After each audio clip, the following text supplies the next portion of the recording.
The pain men don't talk about. Do you know what breaks a man faster than failure? It is not the loud kind of breakage, but the quiet kind. The kind where he says, "I'm doing great," and everyone believes him. But what if the strongest man in the room is the most exhausted? The thrilling story that you're about to watch isn't about weakness. It's about the pain men don't talk about. Subscribe now and stay with me to the end of this video. Before we go further, let me ask you something.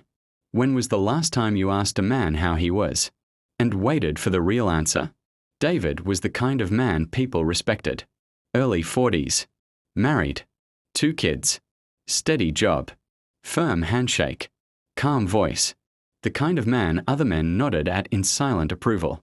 He didn't complain. He didn't vent. He handled things. That's what men do. At least, that's what he had been taught.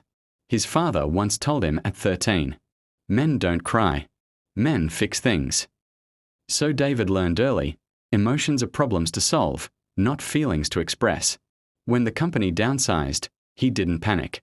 When his savings began shrinking, he didn't flinch. When his wife Evelyn asked if everything was okay, he smiled. "I've got it." But what she didn't see was the 2 a.m. ceiling stare, the quiet math in his head, the fear of becoming irrelevant. Psychological. If you aren't a man and you're watching this video, please get this right. Men are conditioned to measure their worth by provision. When their ability to provide feels threatened, their identity feels threatened. And when identity shakes, shame follows. But shame rarely speaks. It hides behind silence. Let me ask you, how many men are drowning while standing upright? The bills didn't scream. They whispered. School fees, mortgage reminders, car repairs. Nothing dramatic. Just steady pressure. His wife, Evelyn, noticed that he laughed less. He listened less. He seemed distant. "Talk to me," she said one night. "I am talking," he said. "No, you're answering." Evelyn screamed. That hit him. But instead of opening up, he withdrew further. Because vulnerability felt dangerous. He had seen what happened to vulnerable men. They were labeled weak, unstable, unreliable. So he carried it alone. Then came the day his son asked, "Dad, are you scared?" David froze. Why would you ask that? You look scared sometimes. That sentence cracked something inside him. Children see what adults ignore. Subscribe and share this video as we delve into the breaking point in David's life. Now, pause for a moment. Did you know that men often suppress fear because they believe leadership requires emotional control? But suppressed fear doesn't disappear. It mutates. It mutates into irritability, into distance, into emotional shutdown.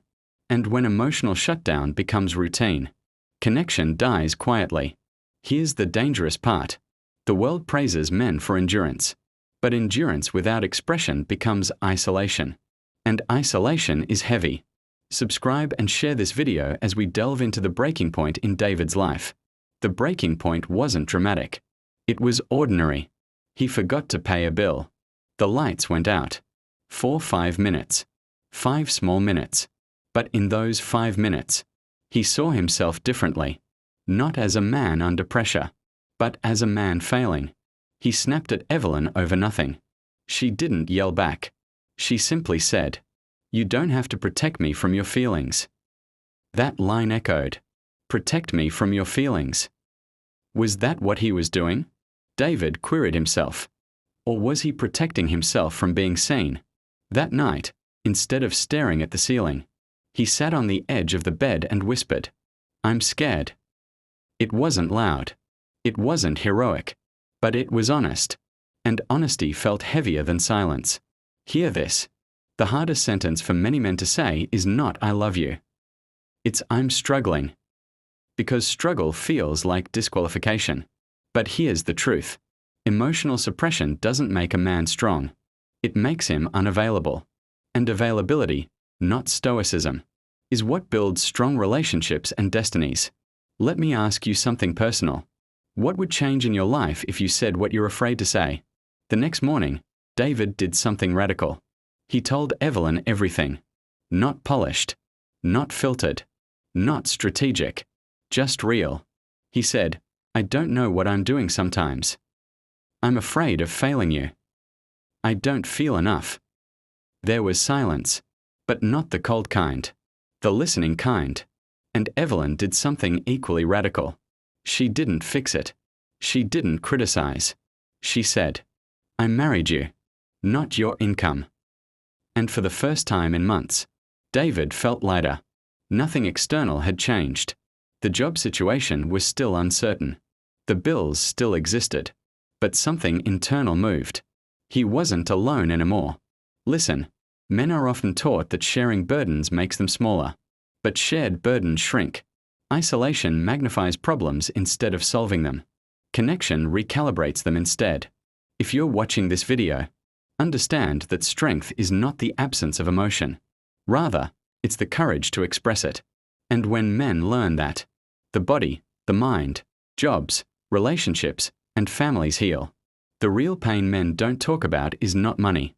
It is not a failure. It is not even stress. It's the fear of being unnecessary, the fear of being replaceable, the fear of not mattering. And that fear builds walls. But walls don't protect. They separate. David didn't become a different man overnight. He didn't land a miracle job the next day. But he began checking in emotionally. He began saying, today was hard. He began asking for help. And strangely, his son started talking more too. Because emotional permission spreads.